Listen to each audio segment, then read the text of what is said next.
దేవుని పరిశుద్ధ నామమునకు మహిమ కలుగునుగాక.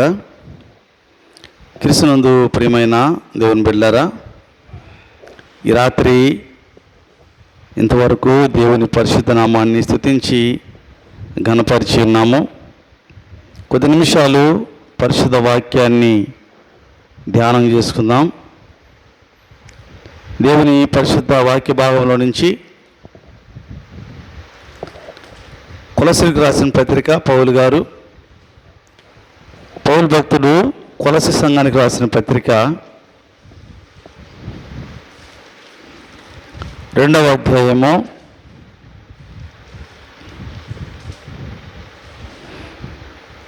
6వ వచనాన్ని చదువుకొని మనం ముందుకు వెళ్దాం.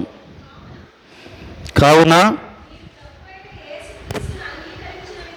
మీరు ప్రభు అయిన యేసుక్రీస్తును అంగీకరించిన విధముగా ఆయన యందు వేరుపారిన వారై ఇంటి వలె కట్టబడుచు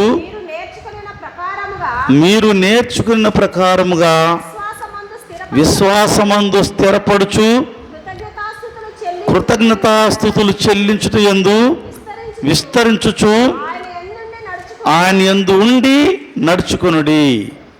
చాలండి. ప్రియమైన దేవుని బిడ్డలారా, పౌలు గారు కొలసీ సంఘానికి రాస్తూ ఈ మాటలు రాస్తున్నారు.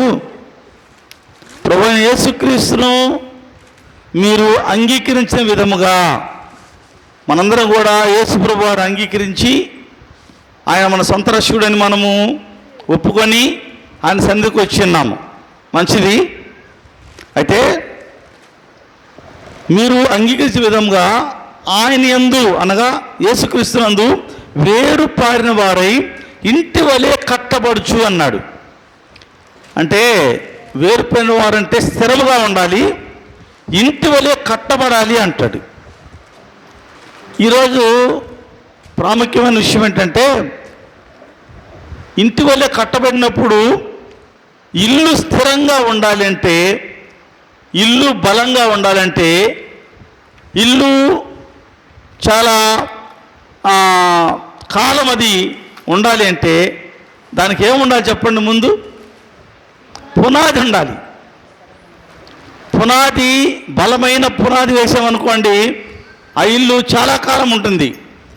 ఆ మధ్యకాలంలో 2003లో 2002లో అనుకుంటాను, ఆ సంవత్సరం నాకు ఐడియా లేదు, హైదరాబాద్ పట్టణంలో 6 ఫ్లోర్ల బిల్డింగ్ ఉంది, 6 అంతస్తుల బిల్డింగు. తెల్లవారేసరికల్లా 1 అంతస్తు కనపడుతుంది పైన. 6 అంతస్తుల బిల్డింగ్కి రాత్రిపూట చలికాలం, అప్పుడు చలికాలము రాత్రి వేళ ఆ చలికి ఏసీలన్నీ కూడా ఆపేసుకుని ఉంటారు. చలికి కరెంట్ ఆపేశారు, నిద్రపోతున్నారు. అది 1 ఫ్లోర్ పైన ఉంది. ఆ ఫస్ట్ ఫ్లోర్లో ఉండేవాళ్ళు ఉదయాన్నే బయటకు వద్దామని డోర్ తీస్తే మట్టి కనపడుతుంది డోర్లో, దారి లేదు బయటకు పోవడానికి. ఇదేంట్రా బాబని సెకండ్ స్టేర్కి వచ్చి చూస్తే అక్కడ కూడా మట్టి కనపడుతుంది. 3rd stair, 4th stair, 5th, లాస్ట్కి 6వ ఫ్లోర్లోకి వచ్చి 6th ఫ్లోర్లోకి వస్తే బయట వెళ్తూ కనపడతా ఉంది. అంటే ఈ 5 ఫ్లోర్లు దిగిపోయిందట. ఆ లోపల పునాది సరిగా వేయక వాళ్ళు, ఆ బిల్డరు సరిగా దాన్ని వేయక ఆ పునాది అలాగే దిగిపోయిందట. 6 ఫ్లోర్ల బిల్డింగ్ 5 ఫ్లోర్లు దిగిపోయింది. కారణం ఏంటి? పునాది స్థిరంగా లేదు. ఇంకా నయము, అది కూలిపోకుండా, అంటే అటు ఇటు పడిపోకుండా అలాగే కింద దిగిపోయింది. కాబట్టి బ్రతుకున్నారు. ఎవరు ప్రాణ నష్టం కాదు, అందరూ బయటకు వచ్చారు. కరెంటు వైర్లన్నీ తెగిపోయాయి. రాత్రి వేళ కాబట్టి కరెంటు పోతే ప్రాబ్లం లేదు కనుక ఉదయాన్నే బయటకు వచ్చారు. అదే సంగతి. అంటే పునాది స్థిరంగా ఉండాలని ఈ వాక్యం సెలవిస్తుంది.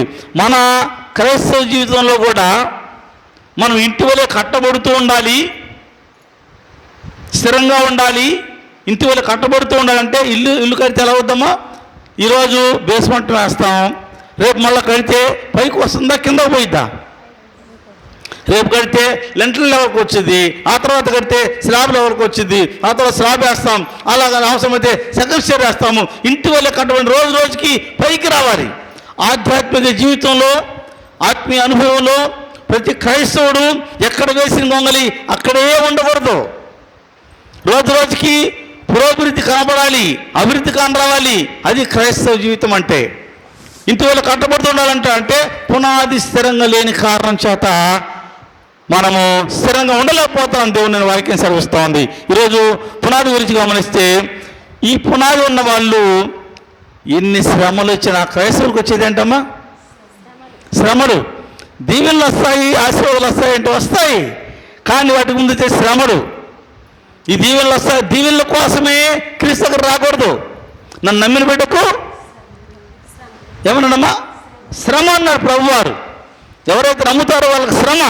శ్రమలో మనము పునాది స్థిరంగా ఉంటే శ్రమ నిలబడగలం. మనం పునాది స్థిరంగా లేకపోతే శ్రమలో నిలవలేము. చాలామంది ఈ రోజున ప్రభువుని అంగీకరించిన వారు, బాప్తిసం పొందిన వారు స్థిరంగా ఉండలేకపోతే కారణం ఏంటంటే వాళ్ళ స్థిరమైన పునాది లేని కారణం చేత. చదువుకున్నాం బైబిల్లో లూకాసు వార్త 6వ అధ్యాయము, లూకాసు వార్త 6వ అధ్యాయము 48 వచ్చిన చదువుతాం. వాడు ఇల్లు కట్టవలనని ఉండి మా లూకాసు వార్త 6వ అధ్యాయము 48 వచనం. వాడు ఇల్లు కట్టవలనని ఉండి, వారు ఇల్లు కట్టవలని ఉండి లోతుగా త్రవ్వి బండ మీద పునాది వేసిన వారిని పోలిండును. వరద వచ్చి ప్రవాహము ఆ ఇంటి మీద వడిగా కొట్టను. అది బాగుగా కట్టబడినందున దాన్ని కదిలింపలేకపోయాను. ఒక ఇల్లు కట్టాడు ఒకడు, బండ మీద పునాది వేశాడు, లోతుగా పునాది తీసి కట్టాడు. కాబట్టి వరద వచ్చింది, ఆ ఇంటి మీద కొట్టింది. ఆ వరద ఆ ఇంటిని ఏమి చేయలేకపోయింది. వరద దేని సాదృశ్యం అంటే శోధనలకు సాదృశ్యం వరద. ప్రభువార్త ప్రకారం అంటే ఆత్మీయ ఇల్లు ఏంటంటే మనం ఇంటి వల్ల కట్టబడాలి కదా. ఆత్మీయ ఇల్లు ఏదంటే మన దేహమే, మనమే. ఆయన ఇల్లుని వాక్యం చదివిస్తూ ఉంది. మనం ఆయన ఇల్లు పరిశుద్ధ లేఖనాల్లో ఉందన్నమాట. కనుక మనం ఆయన ఇల్లుగా నివసం మనం కట్టుకుంటే ఈ ఇల్లు ఎలా కట్టాలంటే స్థిరమైన పునాది వేయాలి. పునాది స్థిరంగా ఉండాలి. పునాది స్థిరంగా లేకుండా పైన నువ్వు ఎన్ని డిజైన్లు వేసినా, నువ్వెంత పెయింటింగ్ వేసినా, ఎన్ని చిత్ర విచిత్రాలు నువ్వు ఎలివేషన్ చేసి చూపించినా, పునాది సరిగా లేకపోతే పైదంతా వ్యర్థమైపోయింది. ఆధ్యాత్మిక జీవితంలో స్థిరమైన పునాది లేకపోతే మనం పైన చేసేటువంటి ఏమి చేసినా అది వ్యర్థమైపోయింది. ఒక రోజున స్థిరమైన పునాది ఉండాలని వాక్యం సెలవిస్తుంది. ఈరోజు చాలామంది ఆ స్థిరమైన పునాది లేకనే ఆధ్యాత్మిక జీవితంలో అంటే సరిచేసుకునేటువంటి అనుభవం కానీ, ప్రభువుల నిత్యము నిలిచిండే అనుభవం కానీ కోల్పోతున్నారు. కారణం ఏంటంటే స్థిరమైన పునాది లేక. పునాది స్థిరంగా లేకపోతే జీవితాల్లో మనకి ఆధ్యాత్మిక జీవితాన్ని పెంపొందించుకోలేమని వాక్యం సెలవిస్తోంది. అందుకే చూడండి, 42 వచనం. వాడు ఇల్లు కట్టవలనని ఉండి లోతుగా త్రవ్వి బండ మీద పునాది వేసిన వాడిని పోలిండును. అంటే నీ జీవితము లోతైన అనుభవంగా ఉండాలి దేవుల్లో. పై ఆధ్యాత్మిక జీవితము సరిగా నిలబడలేవు. నువ్వు లోతు అనుభవంగా ఉండాలి. పునాది స్థిరంగా వేయాలి. ఈనాడు క్రైస్తవ జీవితాల్లో అటువంటి పునాదులు లేవండి. అలాంటి పునాదులు, అందుకే స్థిరంగా ఉండలేకపోతున్నాం క్రీస్తులో. క్రీస్తులో ఎవరమ్మా? వాక్యము. క్రీస్తున్న వాక్యంలో స్థిరంగా ఉండలేకపోతున్న కారణం ఏంటంటే ఇటు చూస్తే లోకం, ఇటు చూస్తే దేవుడు. ఇటు చూస్తే లోకం, ఇటు చూస్తే దేవుడు. ఇటు చూస్తే బంధువులు, ఇటు చూస్తే దేవుడు. అది స్థిరమైన పునాది కాదు, గుర్తుపెట్టుకోండి. ప్రభు అన్నాడు, ఉంటే వెచ్చగా ఉండు, లేకపోతే చల్లగా ఉండు. చల్లగా ఉన్నా అది లోకాన్ని జీవితం. అది ఎలా ఉండదు ఆ తర్వాత సంగతి, ఒకరోజు మాత్రమేమో. వెచ్చగా ఉంటే ప్రభువులో ఉంటావు. నిలువెచ్చగా ఉంటే చాలా ప్రమాదం అది. ఈనాడు క్రైస్తవ జీవితాల్లో ఇప్పుడు చాలామంది అంటారు, క్రీస్తు అంగీకరించిన వారి గురించి వాళ్ళని వేరే చూపిస్తూ ఉంటారు. వాళ్ళు చల్లగానే ఉన్నారు, వాళ్ళు నిలువెచ్చగా లేరు. క్రైస్తవుని బడిన వారు నిలువెచ్చగా ఉన్నారు. ఇటు చూస్తే లోకం, ఇటు చూస్తే దేవుడు. ఉంటే దేవుళ్ళలో ఉండాలి, లేకపోతే లోకంలో ఉండాలి. నిలువెచ్చని జీవితాలు దేవుడు అంగీకరించాడు. ఒక చిన్న ఉదాహరణ చెప్తాను. మా పెద్ద అమ్మాయికి చిన్నప్పుడు 6వ నెలలో బాగా వాత పారింది. మాకు తెలియక మేమిద్దరం వేరుగా ఉంటున్నాము. ఆ అమ్మాయి పుట్టిన తర్వాత వేరుగా వెళ్ళాము, మాకు తెలియదు. ఆమె పాలు తక్కువగా ఉంటే, తల్లిపాలు తక్కువగా ఉంటే మామూలుగా గేదె పాలు తాపుతూ ఉంది. వాళ్ళ అమ్మగారు చెప్పారట, పాలల్లో సగానికంటే ఎక్కువ నీళ్ళు పోసి పలచగా తాపాలమ్మని చెప్పారంట. నేనేం చేశాను తెలియక, మీ అమ్మ పీనాసి తట్టుంది, చిన్న బిడ్డ కూడా పీనాస్తానం చూపిస్తూ ఉంది, నీళ్ళ పాల నా బిడ్డకు తాపేదని అట్లా తాపకూడదంటండి అంటున్నాను. నోర్బస్గా గట్టిపాలు తాపని బలవంతం చేసి తెచ్చిన పాలు అలాగే తాపిచ్చాను. నేను చేసిన పొరపాటుకి వాత పారింది, మందం చేసింది. తర్వాత హాస్పిటల్ అంటే ఆ రాత్రంతా నేను నిద్రపోతున్నాను, ఆమె అయితే రాత్రంతా మేల్కొని ఉంది. రాత్రంతా మోషన్స్ అవుతున్నాయంట, వామిటింగ్స్ అవుతున్నాయి ఆ పాపకి. ఆమెకి మెలకు లేదు. తెల్లవారిసరికల్లా స్పృహ కోల్పోయింది, అన్కాన్షియస్కి వెళ్ళిపోయింది పాప. అప్పుడు మా పాస్టర్ గారు, అప్పుడు నేను సేవ చేయట్లేదులే, పెద్దగా ఏడుస్తూ లేపింది నన్ను. నిద్రపోతున్నావు, గాడి నిద్రపోతున్నా, బిడ్డ బాగా ప్రతి చూడు ఏమైపోయిందో ఎలబడిపోయింది అని చెప్పి ఏడుస్తూ ఉంది. నేను చూసి భయపడ్డాను, బిడ్డ ఎలబడిపోతా ఉంది, తేలగలేసింది. సరే హాస్పిటల్కి వెళ్ళాం, హాస్పిటల్ వైద్యం చేసాం. వైద్యం కూడా అది సెట్ అవ్వరా, డాక్టర్లు ఏదో చేశారు కానీ సెట్ అవ్వరా. డబ్బులు అయితే 4,000, ఆ రోజుల్లో 4-5 బిల్లు వేసాడు. ఆ బిల్లు కూడా కట్టలా నేను, అంటే నయం అవ్వలేదు. ఆ చలాయిని పెట్టినంతలా ఉబ్బిపోయింది. నాకు భయం వేసి డబ్బు గొడవ పెట్టుకుని వచ్చేసా. ఇంటికి రాగానే మా ఇంటి పక్కన ఒక ఆవిడ ఉంది, ఆమె పేరు సుబ్బులమ్మ పెద్ద ఆవిడ. ఆమె చూసి మేమేమనుకున్నాం, ఇద్దరం భార్యాభర్తలం, ఇక బతకదు పాప, రాటుగారే చేతు ఎత్తేసాడు, బతకదు. కాబట్టి మా అమ్మగారు వాళ్ళు, మా అమ్మ మన ఒంగోలు ఉండేవాళ్ళు, మేము మార్కాపురంలో ఉంటున్నాం కాబట్టి ఒంగోలు తీసుకెళ్తాము, ఇక్కడ మనం ఏం చేద్దాం, చనిపోయిద్దంట, చనిపోతే అక్కడ ఏదో చేద్దామని చెప్పని రెడీ అయ్యాం తీసుకోవడానికి. బయటికి రాగా నేర్చుకుంటా బయట తలుపు తాళం వేస్తుంటే ఆమె వచ్చింది. ఏందయ్యా ఏంది విషయం అంది. అంటే ఏడుస్తూ చెప్పింది, నేను చూడైపోయిందంటే, అరే రే బిడ్డ వాత పారిందమ్మా అంది, వాత పారింది అంది. అంటే అప్పుడు ఆమె ఏం చేసిందంటే వాతమందు ఉందా అని చెప్పని అంత ఎవరు అమ్ముతుంటే ఆమె కొన్నది, నల్లగా కడ్డీలాగా ఉంటుంది వాతమందు. అది తెస్తే అది సాది దాంట్లో కొంచెం చిన్నులపాయ వేసి రంగరిచ్చి ఆమె అది ఊరుకొద్దని చెప్పని అది పోసింది. అది పోసిన ఒక అరగంట కల్లా మోషన్ అయిపోయింది, ఆడుకోవడం ప్రారంభించింది. అయితే ఈ మధ్యకాలంలో మా అత్తగారు వచ్చారు ఈ మధ్యకాలంలో వచ్చి మేము రెడీ అవుతా ఉంటే ఆమంటది, నీవు ఆ ఇల్లు బజార్ పోటు అంట, అంటే బజార్కి ఎదురుగా ఉంటుంది ఆ ఇల్లు, ఎవరు ఆ ఇల్లు తీసుకోవాలా, అందుకని రెంట్ కూడా తగ్గించారు. ఆ ఇంటికి తగ్గిస్తే ఆ ఇంటికి వాళ్ళ పేరు యోగమ్మ అయితే ఇల్లు రెంట్ తగ్గించింది ఆమె. వెళ్ళి నేను ఆ ఇల్లు తీసుకున్నాను, తక్కువ రెంట్ వస్తుందని తీసుకున్నాను, మార్కాపురంలో ఉంటున్నాను ఆ ఇంట్లో. ఇలా జరిగితే మా అత్త ఏమంటుందంటే, నువ్వు చెప్తుంటే వినకుండా రెటమొత్తంగా ఆ ఇల్లు తీసుకున్నావు, అది బజార్ పోటు అందరూ అంటున్నారు, కాబట్టి ఆ ఇల్లు తీసుకుని ఇలా జరిగింది. ఏమంటే కోడిగుడి తెచ్చి దిగదీసి కోడిగుడి అని వేస్తే ఆ దోషం పోయిందంట అని చెప్పాను అంది. నేను చెప్తున్నాను, నా బిడ్డ చనిపోయిన పర్లా, బ్రతికిస్తే దేవుడు బ్రతికించాలా, చనిపోతే మేము చేయడం. కోడిగుడ్డు బ్రతికించే పని అయితే దానిలో బ్రతికించే శక్తి ఉంటే అది రావాలి షాపులో నుంచి, అది తిరగాలి, అది పడాలి కింద, అప్పుడు దానికి శక్తి ఉందని నమ్ముతా నేను పోయి రూపాయి పావలా, అప్పుడు కోడిగుడ్డు పావుల తగ్గితే ఆయన ఇస్తాడు, షాప్ అయినా ఇవ్వడు. పావుల తగ్గితే నేను రూపాయి పావులు ఇవ్వాలి, దాన్ని తీసుకొని జాగ్రత్తగా తీసుకురావాలి. ఏమాత్రం జాగ్రత్త ఏమవుద్ది, పగిలిపోయింది. జాగ్రత్తగా తేవాలి. ఇక్కడ తెచ్చిన తర్వాత ఏదో తిప్పి కింద పడేస్తే అది ఎలా బాగు చేస్తుంది ఆ బిడ్డని అని అంటే, మా అత్త ఎంత కోప్పడింది నా పైన, చెడ్డ భూతం తిట్టేసి వెళ్ళిపోయింది. నా బిడ్డ కడుపు కాలుస్తున్నావు నువ్వు, నా కడుపు కాలదా, నా బిడ్డ కాదా, నీ బిడ్డనా, చనిపోతే నా బిడ్డ కాదా. అయితే ఆమె తిట్టి గందరగోళం చేసి వెళ్ళిపోయింది. గమనించండి, అలాంటి కార్యాలు ఉంటే దేవుళ్ళో ఉండాలి.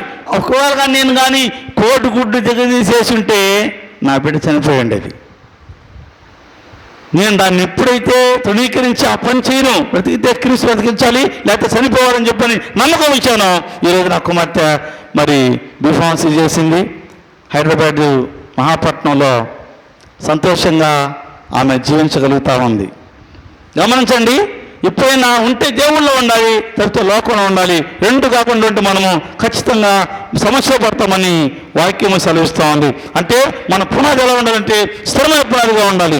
నిత్యము ఉండడానికి, కదలకుండా ఉండడానికి పునాది వేసుకోవాలి. మన పునాది నిత్యము ఉండాలి, 3-4 ముచ్చలుగా ఉండకూడదు. క్రీస్తుల పునాది స్థిరమైన పునాదిగా ఉండాలి, నిత్యం ఉండాలి. అలా ఉంటుందని చదువుకున్నాం. తిమోతి పత్రిక 2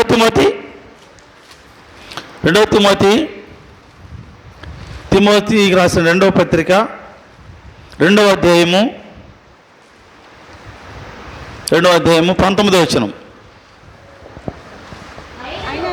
అయినను దేవుని యొక్క స్థిరమైన పునాది నిలకడగా చాలండి. దేవుని పునాది నిలకడగా ఉంటుంది. దేవుని పునాది తొట్టిల్లిపోదు. దేవుని పునాది 3-4 ముచ్చట కాదు. నీ పునాది దేవుళ్ళో వేస్తే నీవు దేవుడు అంటే ఎవరమ్మా? ఎవరు దేవుడు అంటే? ఆది అందు దేవుడు నిన్ను, దేవుడు ఆది అందు వాక్యము నిన్ను, వాక్యం దేవుడు నిన్ను, దేవుడే ఉన్నాడు. కనుక చూడండి, వాక్యమే దేవుడై ఉన్నాడు. కనుక మీ పునాది దేవుళ్ళు ఎక్కడ వేయాలి? వాక్యం మీద వేయాలి. ఈరోజు అపవాది ఏం చేశాడంటే కొన్ని డినామినేషన్లు విడదీసేసి వాటి వల్ల వాక్యం మీద స్థిరమైన పునాది వేసే స్థితి లేకుండా చేశాడు అనేక మంది విశ్వాసులకు. అదేంటే వాక్యాన్ని పక్కన పెట్టి మాకు కొన్ని సిద్ధాంతాలు ఉంటాయి, మా సిద్ధాంతం ఏ సిద్ధాంతమైనా ఇక్కడే బైబిల్ నుంచే కదా. నువ్వేమి సిద్ధాంతం తీసుకున్నా, ఏం మాట్లాడినా పునాది అంటే దాని యొక్క మూలం బైబిలే, వాక్యమే, దేవుడే. కనుక వాక్యం నుంచి రావాలి. నువ్వేం తీసుకున్నా వాక్యంలో ఉండాలి, వాక్యానుసారంగా జీవించగలగాలి. స్థిరమైన పునాది వాక్యంలో వేయాలి. ఈరోజు చాలా మందిలో ఆ స్థిరమైన పునాది లేదండి. క్రైస్తవులు పేరు పెట్టుకున్నవారు, విశ్వాసులు పేరు పెట్టుకున్నవారు స్థిరంగా ఉండలేకపోతున్న కారణం ఏంటంటే స్థిరమైన పునాది లేని కారణం చేత వారు ఉండలేకపోతున్న వాక్యం సెలవిస్తూ ఉంది. మరో మాట చూద్దాము. మనం చేసే పునాది ఎలా ఉండాలంటే రాబోయే భవిష్యత్తు వరకు, పరలోకం వరకు అది స్థిరంగా ఉండే వాక్యం సెలవిస్తూ ఉంది. 1 తిమోతి 6వ అధ్యాయము, తిమోతి రాసిన మొదటి పత్రిక 6వ అధ్యాయము 18 చూద్దాం. వాస్తవమైన జీవమును సంపాదించుకునే నిమిత్తము అమ్మా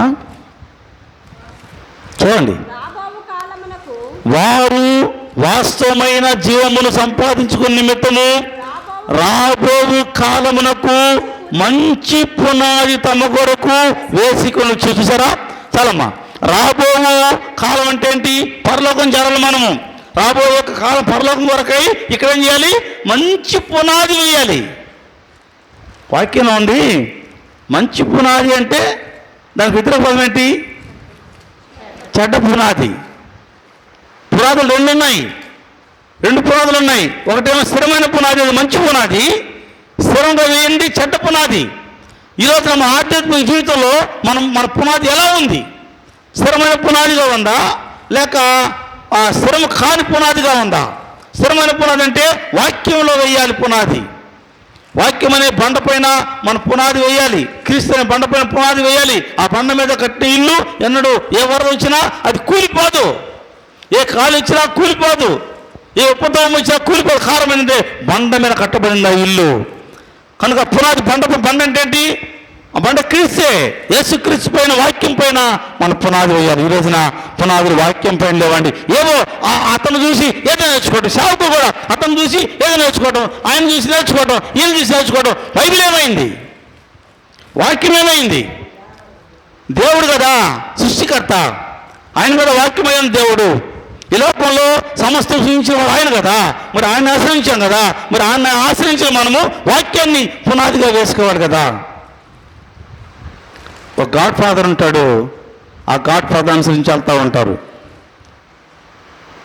గాడ్ ఫాదర్ ఎవరు లేరండి, ఒకే ఒక ఆయన ఉన్నాడు, ఆయన ప్రభు అయిన యేసుక్రీస్తు వారు. ఆయన వాక్యమై ఉన్నాడు. వాక్యం పైన మన పునాది వేయాలి, వాక్యాన్ని పరిశీలించాలి, వాక్యం చదవాలి, వాక్యం ధ్యానం చేయాలి, వాక్యం మీద మనసు పెట్టాలి, వాక్యం కొరకు ప్రార్థన చేయాలి, అర్థం అవడానికి ప్రార్థన చేయాలి. దేవా, నీ మాటలు నా హృదయంలో ఉంచుకోవాలి, నీ మాటలు నాకు అర్థం కావాలి, నీ మాటలు నాకు బోధించమని నువ్వు ప్రార్థనాపూర్వకంగా అడిగితే దేవుడు నీకు బయలుపరుస్తాడు. వాక్యానుసరమైన జీవితాలు మనకి ఇస్తాడు. నేను వాక్యం సెలవిస్తాను. అలాంటి పునాది మనకు కావాలంటే స్థిరంగా ఉండటానికి మనం ఏర్పాటు చేసే పునాదిని ఇంకో మాట చెప్పనండి. ఇలాంటి పునాది వేస్తే ఆ పునాది స్థిరంగా ఉంటుంది. వాక్యం పైన వేస్తే పునాది స్థిరంగా ఉంటుంది. వాక్యం మీద లేకపోతే ఆ పునాది స్థిరంగా ఉండదు. లోకం వస్తే లోకంలోకి వెళ్ళిపోతాం. లోకాచారాలే, దేవుడే.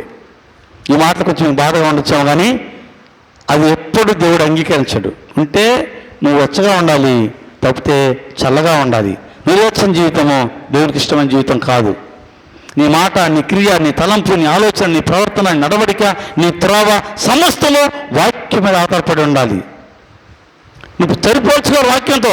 సరిపోల్చుకుంటే నా ప్రవర్తన, నా మాట, నా క్రియ, నా ఆలోచన, నా నడవడికి వాక్యానికి అనుకూలంగా ఉందా లేదా అని పరిశీలన చేసుకోవాలి. ప్రతి క్రైస్తవుడి యొక్క పనేది. అందుకే ప్రభు అంటాడు, మెలకుగా ఉండాలట. మెలుగు అంటే అర్థం ఏంటి? సరి చేసుకుంటూ ఉండాలి. నిద్రమత్తుగా ఉంటే దొంగ వస్తాడు, దోచుకుంటాడు. ఎవరో దొంగ? అపవాది. నువ్వు మెలకువగా లేకపోతే ఆధ్యాత్మిక జీవితంలో నువ్వు చాలా నష్టపోతావని వాక్యం సెలవిస్తూ ఉంది.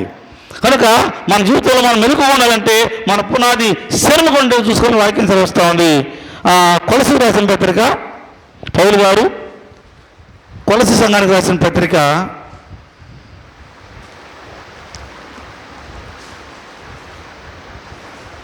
1వ అధ్యాయము 23వ వచనం చదువుతాం. పునాది మీద కట్టబడిన వారై స్థిరముగా ఉండి మీరు విన్నట్టు ఆకాశం క్రింద ఉన్న సమస్త సృష్టికి ప్రకటించబడినట్టు ఈ సువార్త వలన కలుగు నిరీక్షణ తొలగిపోక విశ్వాసమందు నిలిచుండి అండ్లా అది మీకు ఎప్పుడు కలుగుతుందంటే స్థిరమైన పునాది. మనము పునాది మీద కట్టబడి వారు, స్థిరమైన పునాది మీద కట్టబడి ఉండాలి. మనం పునాది పైన స్థిరంగా కట్టబడిన వారే ఉండాలి. స్థిరం అంటే అర్థం అంటమ్మా, స్థిరముగా అంటే ఎన్నటనేది కానీ ఎప్పుడైనా సరే స్థిరముగా అంటే ఇంకా అది కూలిపోదు, అది ఎన్నడూ పడిపోదు. స్థిరముగా. ఎంతోమంది ఈ రోజున ఆధ్యాత్మిక జీవితంలో కూలిపోయేవారుగా, చిన్న సుడిగాలు వస్తే, చిన్న ఈదురు గాలి వస్తే, చుడిగాలి దాకా అవసరం లేదు, చిన్న ఈదురు గాలి పడిపోతున్నారు. ఈదురు గాలి అంటే శోధనలు, చిన్న శోధనలకు కూడా, చిన్న అవమానాలకి, చిన్న సమస్యలకి దేవుని విడిచిపెట్టిపోయేవారుగా చాలా మంది ఉన్నారు. కారణం అంటే స్థిరమైన పునాది లేక. ఉంటే స్థిరమైన పునాది ఉంటే నిన్ను సమస్తాన్ని ఆయన నిన్ను ఆదరిస్తాడు. ఆ పునాదిలో నువ్వు ఉంటే నీ చింత యావత్తు నా మీద వేయమన్నాడు యేసుప్రభు వారు. నీకు చింతలు వస్తాయి, వేదనలు వస్తాయి, కష్టాలు వస్తాయి, చింత యావత్తు దేవునిపైనే వేయాలి. అంతేగాని దేవునికి వ్యతిరేకంగా జీవించడానికి వీల్లేదు. నేను అంటాను, నేను క్రైస్తవేతల గురించి మాట్లాడను, క్రైస్తవుడు కాని వారి గురించి మాట్లాడినాను.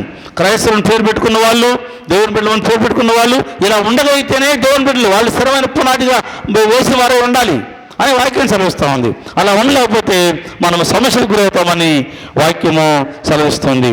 ఇంకో మాట చెప్పండి, పునాది గల పని నిలిచి ఉంటుందంట. అంటే మనము ఆత్మీయ జీవితంలో ఏ పని చేసినా అది పునాది గల పని అయితే స్థిరంగా నిలిచి ఉంటుంది. అది స్థిరమైన పునాది కాకపోతే అది నిలిచి ఉండదు. ఆత్మీయ జీవితం నిలిచి ఉండదు. వాక్యం సెలవిస్తాను, చదువుకున్నాం అన్నమాట. 1 కొరింథీ 3వ అధ్యాయము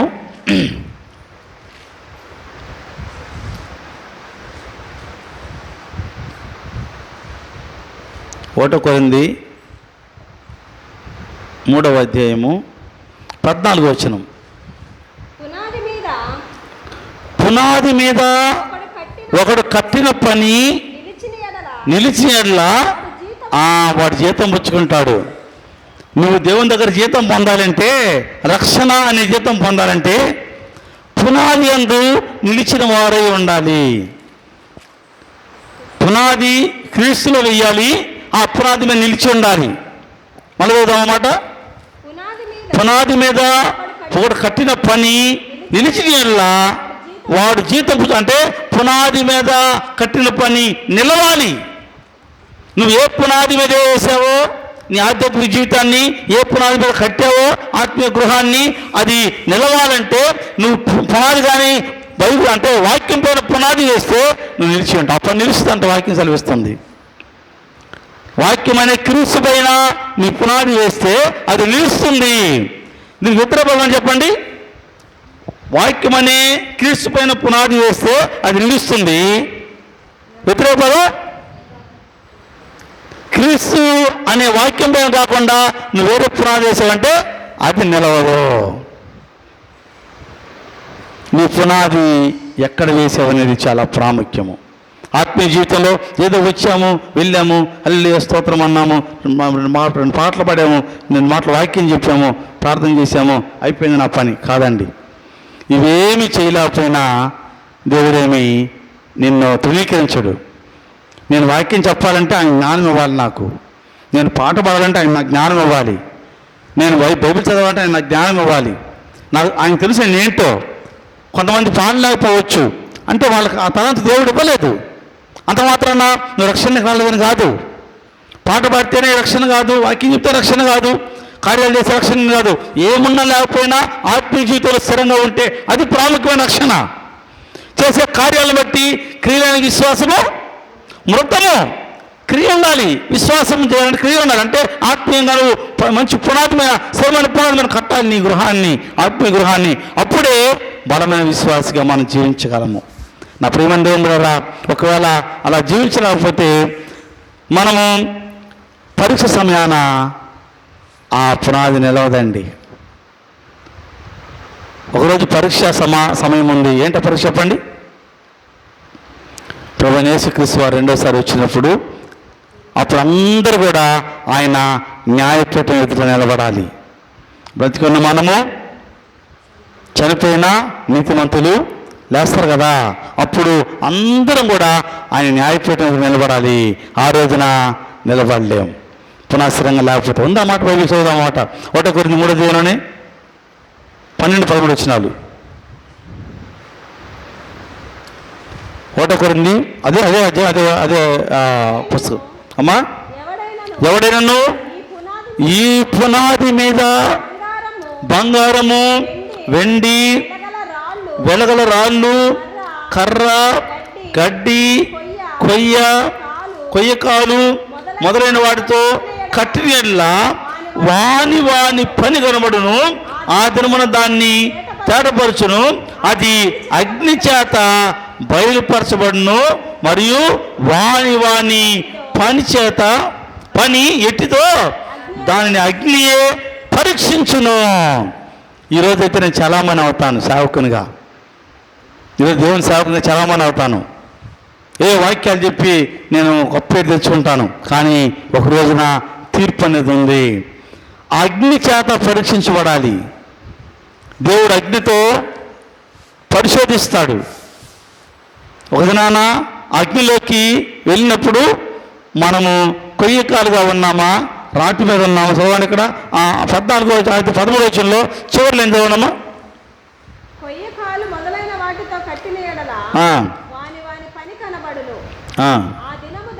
అమ్మ 12-11 వచనం చదవండి. వేయబడిన తప్ప మరి ఒక పునాది ఎవడును వేయనరడు. ఈ పునాది యేసుక్రీస్తే. అది పునాది అంటే యేసుక్రీస్తే. వేయబడిన పునాది తప్ప వీడొకడేమీ లేడు. క్రీస్తు అంటే వాక్యము. నీ పునాది వాక్యం పైన ఉండాలి. సేవకుల పైన, సంఘాల పైన, డినామినేషన్ పైన నీ యొక్క పునాది ఉందనుకోండి, అది నిలవద పునాది. వాక్యం చదివిస్తూ ఉంది. నీ పునాది క్రీస్తు పునాది ఉన్నాడు. నీ పునాది ఆధ్యాత్మిక పునాది ఈ బండైన క్రీస్తు పైన ఉండాలి. మొదలుదాం 11 వచనం. వేయబడిన తప్ప మరొక పునాది వేయను ఎవడు వేయనేరడు. ఈ పునాది యేసుక్రీస్తే.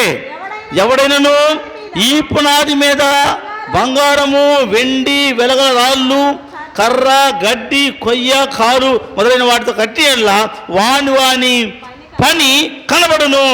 ఆ దినము దానిని ఆటపరుచును. ఈ బండ పైన నువ్వు ఇదేంతో కడుతున్నావో నీ పునాది, కొయ్యతోనా, కాలుతోనా, మట్టితోనా, బండతోనా, దేని మీద కడుతున్నావు అంటే ఈ విధంగా కట్టచ్చు. అన్ని కడతారు ఆ రోజున.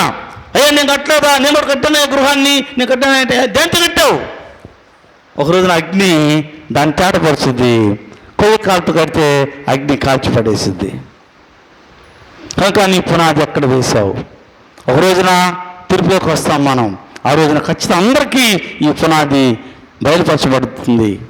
మా స్థిరమైన పునాదిలో ఉన్నామా లేక ఏదో తాత్కాలికమైన పునాది వేసుకున్నామా అని దేవుడు అగ్ని చేత పరీక్షించినప్పుడు ఆ రోజు మనం నష్టపోతాం.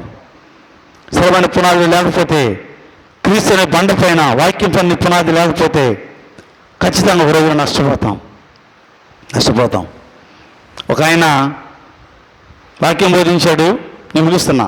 వాక్యం బోధించాడు పాస్టర్ గారు. కొన్ని సంవత్సరాలు ఆయన సువార్త చేశాడు.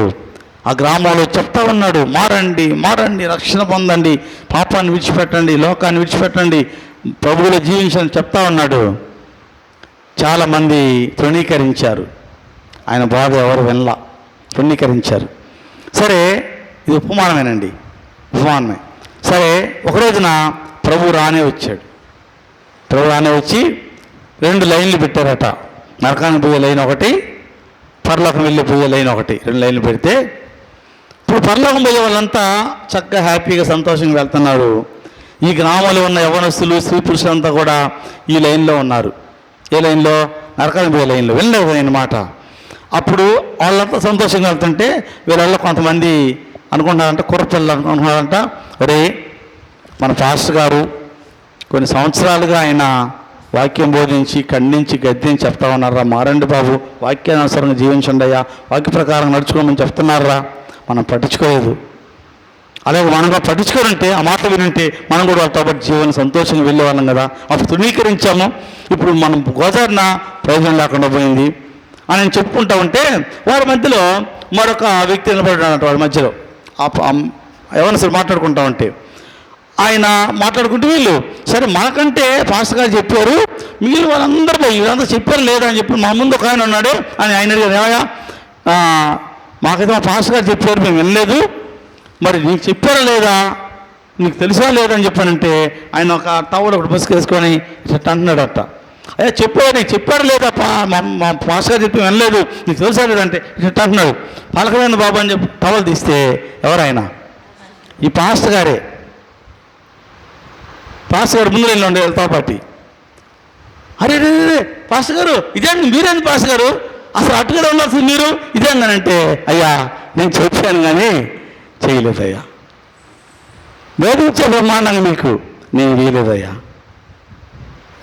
గమనించండి, బోధలు సింపుల్ చేసేయచ్చు. బోధ సింపుల్ అమ్మా, బోధ సింపుల్, వెరీ సింపుల్ బోధ. దేవుడు జ్ఞానం ఇస్తాడు. ఎందుకంటే నా గొప్పతనం చూసి కాదు, ఇదిగో నా ముందు కూర్చున్నారే ఇలాంటి విశ్వాసులకి కొంత సందేశం ఇవ్వడానికి దేవుని ఆత్మ ఇస్తాడు. కానీ అది విశ్వాసంలో కార్యం చేస్తా, కానీ నాలో కార్యం చేయదు. నాలో పార్పు లేకపోతే, నాలో సమర్పణ లేకపోతే ఈ రోజున గుంపుంట ప్రాముఖ్యం కాదు. మొదట మనం ఎలా ఉన్నాం, ఒక రోజున ఖచ్చితంగా లెక్క అడుగుతాడు దేవుడు. ఆ లెక్కలో మనం ఏమైపోతామని పరిశీలన చేసుకోవాలి. నా ప్రియమైన దేవుని బిడ్డలారా, ఈ రాత్రి వేళ వాక్యానుసారమైన జీవితం మనం జీవించాలంటే స్థిరమైన పునాది ఉండాలి. ఆ పునాది క్రీస్తు పైనే ఉండాలి. ఆ పునాది క్రీస్తు అని వాక్యం సెలవుస్తుంది. క్రీస్తునిగా వాక్యము, వాక్యమైన నామము ఆయన పెట్టబడి ఉంది. కనుక నీ పునాది క్రీస్తు అనే ఈ బండపైన వేస్తేనేమో స్థిరంగా ఉండగలము. క్రీస్తు అనే బండపైన కాకుండా ఇష్టానుసారంగా నీకు నచ్చిన విధంగా నువ్వు పునాది వేసుకుంటే ఆ రోజున పరీక్షలో నీ అగ్ని చేత పరీక్షించబడినప్పుడు స్థిరంగా ఉండని వారు నశించిపోతున్న వాక్యం సెలవిస్తూ ఉంది. నా ప్రియమైన దేవుని గారు, రాత్రి ఉన్న వాక్య ప్రకారంగా మన జీవితాల్లో స్థిరమైన పునాది పైన వేసుకొని క్రీస్తునే బండపైన పునాది వేసి ప్రభు యేసుక్రీస్తు వచ్చినప్పుడు ఆయన పరిశీలన చేసినప్పుడు అగ్నితో పరీక్షించినప్పుడు ఆయన దగ్గర స్థిరమైన పునాదిలో ఉండి నిలబడి పరలోక రాజ్యానికి వారసం అవ్వాలని చెప్పని నేను ఆశిస్తున్నాను. అటు కృప, దీవెన, ఆశీర్వాదము దేవుడు మనందరికీ సదా అనుగ్రహించును గాక. ఆమేన్. తల వంచండి, ప్రార్థన చేసుకుందాం. మహోన్నతుడైన మా తండ్రి, ప్రేమ కలిగిన మా ప్రభువా, దయ కలిగిన మా స్వామి, మీ పరిశుద్ధ నామానికి వేలాది స్తోత్రములు, స్తుతులు, వందనాలు చెల్లించుకుంటున్నాం. దేవా, ఈ రాత్రి వేళ మీరు మాతో క్షుణ్ణంగా సూటిగా మాట్లాడి ఉన్నారు. మీకు స్తోత్రాలు. దేవా, మేము ఇంటి వలె కట్టబడుచు దేవరావు తండ్రి, మేము వేరు పారిమారు వారమై ఉండాలని చెప్పని మీ వాక్యం సెలవిస్తుంది ప్రభా. మీలో మేము వేరు పారి ఉండాలి, దినదినం ఇంటి వలె కట్టబడుతూ ఉండాలి. స్థిరమైన ఇల్లుగా ఉండాలంటే స్థిరమైన పునాది పైన కట్టాలని మీ లేఖనం ద్వారా మాత్రం మీరు మాట్లాడారు ప్రభా. ఈ రోజున ఆధ్యాత్మిక జీవితంలో మీ ఇల్లుగా మమ్మల్ని ఏర్పాటు చేస్తున్నారు, మీ నివాసంగా మమ్మల్ని ఏర్పాటు చేస్తున్నారు, మాలో మీరు నివసించాలని కోరుతూ ఉన్నారు. అంటే మా గృహం ప్రభా ఆధ్యాత్మిక గృహము స్థిరమైన గృహంగా ఉండాలి. వాక్యం పైన గృహాన్ని మేము ప్రభా పునాది వేసుకోవాలి. వాక్యం పైన పునాది వేయకపోతే అది స్థిరముగా ఉండదని మీ లేఖనం ద్వారా మాట్లాడారు తండ్రి. ఒకరోజు ప్రభా మీకు తీర్పుకి వచ్చినప్పుడు అయ్యా అది కొయ్య మీద, కాలు మీద, లేక మట్టి మీద కట్టామా, లేక బండ మీద కట్టామా, లేక ఏ విధంగా మా పునాది వేసామో ఆ రోజున అగ్ని తేటపరుస్తుందని వాక్యం సెలవిస్తుంది ప్రభా. బండ పైన ఇల్లు కట్టిన వారమే ఉండాలి, ఆ బండ క్రీస్తు అని మీ లేఖన సెలవిస్తుంది. అనగా మీరే ప్రభా. అంటే వాక్యమై ఉన్న దేవా, మీ పైన వాక్యం పైన మా గృహాలు ఆధ్యాత్మిక గృహం కట్టుకునే భాగ్యం దయచేయండి. తొట్టిల్లిపోక, మేము ఎక్కడ తండ్రి కృంగిపోక, ప్రభా ఎక్కడ తండ్రి మీ నుండి వేరైపోక, మీరు వేరుపారిన వారమై స్థిరమైన పునాది గల వారమై అయ్యా మీ యొక్క పరీక్షలో మేము నెగ్గి ప్రభా పరలోకానికి వారసులమయ్యే కృప మా అందరికీ దయచేయమని ప్రార్థన చేస్తున్నాం. ఈ రాత్రి తండ్రి విన్న వాక్యాన్ని మా హృదయంలో భద్రపరచండి దేవా. ఎక్కడ మేము తొట్టిల్లిపోతున్నామో, ఎక్కడ తండ్రి ఆ పునాదిలో నిలవలేకపోతున్నామో, మా పునాది స్థిరంగా లేని అనుభవం మాకున్నదేమో ఈ రాత్రి మాత్రం సూటిగా మాట్లాడి ఉండగా ప్రభా. ఒకవేళ మా మనస్సాక్షి అలా మా స్థిరమైన పునాదులు లేను కదా అని చెబుతున్నట్లయితే మనస్సాక్షి ప్రభావ మేము అయ్యా ప్రీకరించేవారం కాక ఇప్పుడే మార్పు చెందిన వారమై మీలో స్థిరమైన పునాది వేసి మీకు సాక్షిగా జీవించే భాగ్యము మీరు మాకు దయచేయమని ప్రార్థిస్తున్నాం దేవా. తరలించిన బిడ్డలందరినీ దీవించండి.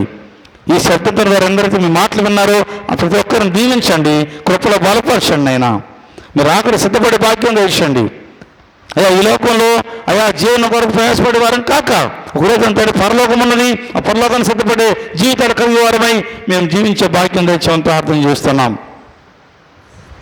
అయ్యా. మా బహుమానం తండ్రి పరలోకం మీరు మా కొరకు అయా దాచి ఉన్నారు, సిద్ధపరిచి పెట్టారు. మా కొరకు తండ్రి పరలోకంలో గృహాలు మీరు నిర్మిస్తూ ఉన్నారు ప్రభా. మాకు స్థలం సిద్ధపరచాలని మీరు వెళ్ళారు, స్థలం సిద్ధపరుస్తున్నారు. మా సిద్ధపరిచిన స్థలాన్ని మేము స్వాధీనపరుచుకున్న స్థితిలో మేము ఉన్నామా? మేము వచ్చినప్పుడు తండ్రి మమ్మల్ని తీసుకోవడానికి వచ్చినప్పుడు తండ్రి మేము కూలిపోయే వారంగా ఉన్నామని మమ్మల్ని మేము పరిశీలన చేసుకుని కృప ఇచ్చామని ప్రార్థిస్తున్నాం. ఒకవేళ తండ్రి రాత్రి మేము లోకంలో కొంత మీలో కొంత ఉండి అయ్యా స్థిరమైన పునాదిలో కాక తండ్రి కూలిపోయే పునాదిపై మేము ఉన్నామేమో, పరలోకంలో మా కొరకు పనిచేసిన స్థలాన్ని ప్రభా మేము స్వాధీనపరచుకోలేమేమో, లేక దాన్ని పొందుకోలేమో ప్రభా. అలా పొందుకోలేని వారంగా మేమున్నామని మనసాక్షి మాతో మాట్లాడుతున్నట్లయితే దేవా, ఈ లోకాన్ని విడిచి, లోకాశలు విడిచి వాక్యమనే బండపైన మీపైన పునాది వేసుకొని స్థిరమైన పునాదులుగా మీరు రాకడకు ఎదురు చూస్తూ సిద్ధపడే కృప అందరికీ మీరు దయచేయమని మీకే ఘనత మహిమ ప్రభావములు ఆరోపించుకొంచు ఈ రాత్రికాల స్తోత్రం మీరు అంగీకరించమని మా ప్రభువును మా ప్రియరక్షకుడినైనా యేసుక్రీస్తు వారి పరిశుద్ధమైన నామమును బట్టి ప్రార్థించి మిక్కిలి వినయంతో అడిగి వేడుకొంచున్నాం పరమ తండ్రి, ఆమెన్. పరమ తండ్రి దేవుని యొక్క ప్రేమ, ప్రభు అయిన యేసుక్రీస్తు వారి కృప, పరిశుద్ధాత్మని అన్యోన్య సహవాసము సన్నిధి కూడి ఉన్న మా అందరికీ ఈ లోకాన సకల పరిస్థితులకును ఇప్పుడు ఎల్లప్పుడూ సదాకాలము తోడై ఉండి దీవించి ఆశీర్వదించునుగాక. Amen, amen, amen. అందరికి వందనాలండి. వందనాలు.